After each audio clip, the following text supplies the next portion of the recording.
আমার স্নেহের ছাত্র ও ছাত্রীরা, এখন আমি তোমাদের জন্য নিয়ে এসেছি দশম শ্রেণীর ইতিহাস পঞ্চম অধ্যায়ের ১ নম্বরের কিছু গুরুত্বপূর্ণ প্রশ্ন এবং উত্তর নিয়ে। তোমরা যারা বুঝে উঠতে পারছো না পরীক্ষায় কোন ধরনের প্রশ্ন আসতে পারে, কোনগুলো তোমরা অনুশীলন করবে, বুঝে উঠতে পারছো না, তাদের জন্য আজকের ভিডিওটা অতি গুরুত্বপূর্ণ হতে চলেছে।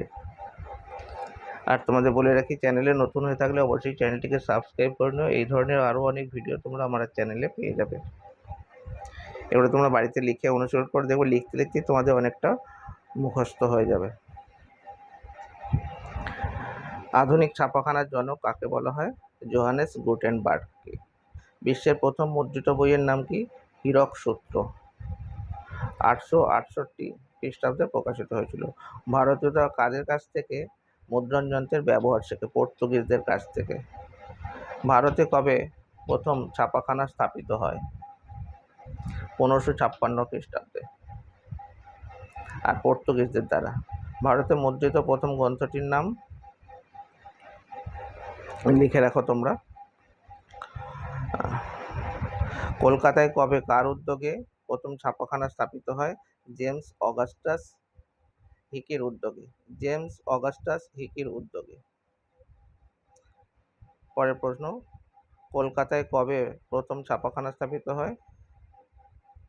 1777 খ্রিস্টাব্দে। বাংলায় মুদ্রণ শিল্পের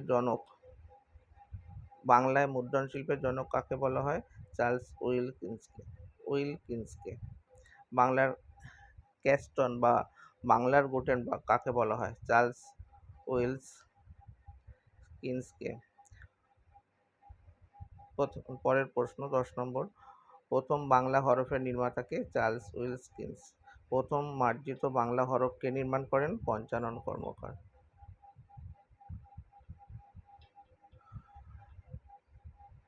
পরের প্রশ্ন, বাংলার প্রথম সাংবাদিক ও মুদ্রাকর ও প্রকাশক কে ছিলেন? গঙ্গাকিশোর ভট্টাচার্য। বাংলা ভাষায় প্রকাশিত প্রথম পুস্তকের নাম? A grammar of the Bengali language. A grammar of the Bengal language বইটি কে লেখেন? N.B. হ্যালহেড।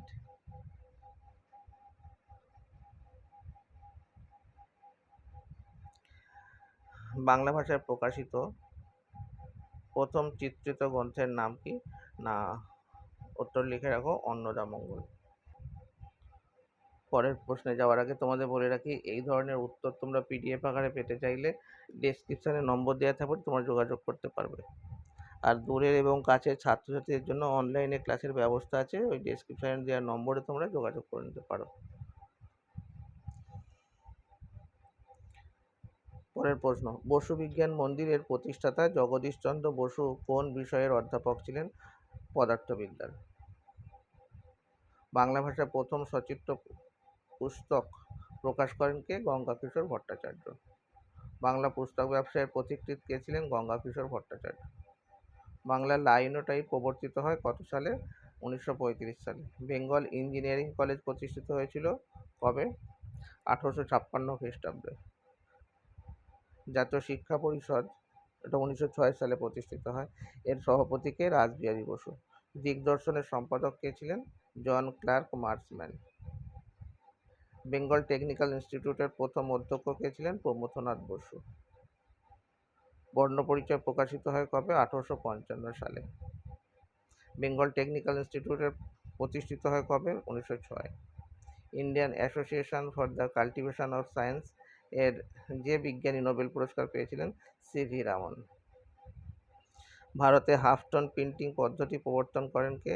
উপেন্দ্রকিশোর রায়চৌধুরী। বিশ্বভারতী প্রতিষ্ঠা করেন কে? রবীন্দ্রনাথ ঠাকুর। একা আন্দোলনের নেতা কে ছিলেন? মাদারি পাশি। সংবাদ কৌমুদী পত্রিকার সম্পাদক কে? রাজা রামমোহন রায়। কে বিদ্যা বণিক নামে পরিচিত? Ishwarchandra Vidyasagar. U Ray and Sons নামক প্রকাশনা সংস্থার প্রতিষ্ঠাতা কে? উপেন্দ্রকিশোর রায়চৌধুরী। ছেলেদের রামায়ণ গ্রন্থটি রচনা করেন কে? উপেন্দ্রকিশোর রায়চৌধুরী। বাংলায় লাইনোটাইপ তৈরি করেন কে? সুরেন্দ্রচন্দ্র মজুমদার। ভারতচন্দ্রের অন্নদামঙ্গল বইটির প্রকাশক কে? গঙ্গাকিশোর ভট্টাচার্য। জাতীয় বিজ্ঞান চর্চার জনক কাকে বলা হয়? মহেন্দ্রলাল সরকারকে। সিভি রমন পদার্থবিদ্যায় নোবেল পুরস্কার পান কত সালে? 1930 সালে। বিশ্বভারতী বিশ্ববিদ্যালয়ের প্রথম উপাচার্য কে ছিলেন? রথীন্দ্রনাথ ঠাকুর। শ্রীরামপুর মিশনে ছাপাখানা প্রতিষ্ঠিত হয় কবে? 1800 খ্রিস্টাব্দে। ভারতের প্রথম সংবাদপত্রের নাম কি? বেঙ্গল গেজেট। বাংলার প্রথম সংবাদপত্র দিগদর্শন। ফোর্ট উইলিয়াম কলেজ প্রতিষ্ঠিত হয় কবে? 1800 খ্রিস্টাব্দে। ক্যালকাটা স্কুল বুক সোসাইটি প্রতিষ্ঠার ক্ষেত্রে উদ্যোগী ব্যক্তি কে ছিলেন? David Hare. অব্যক্ত গ্রন্থটির লেখক কে? জগদীশচন্দ্র বসু। জাতীয় প্রযুক্তিবিদ্যার পথিকৃৎ বলা হয় কাকে? রাজেন্দ্রলাল মিত্রকে। বেঙ্গল টেকনিক্যাল ইনস্টিটিউশনের বর্তমানে কি নামে পরিচিত? যাদবপুর বিশ্ববিদ্যালয়।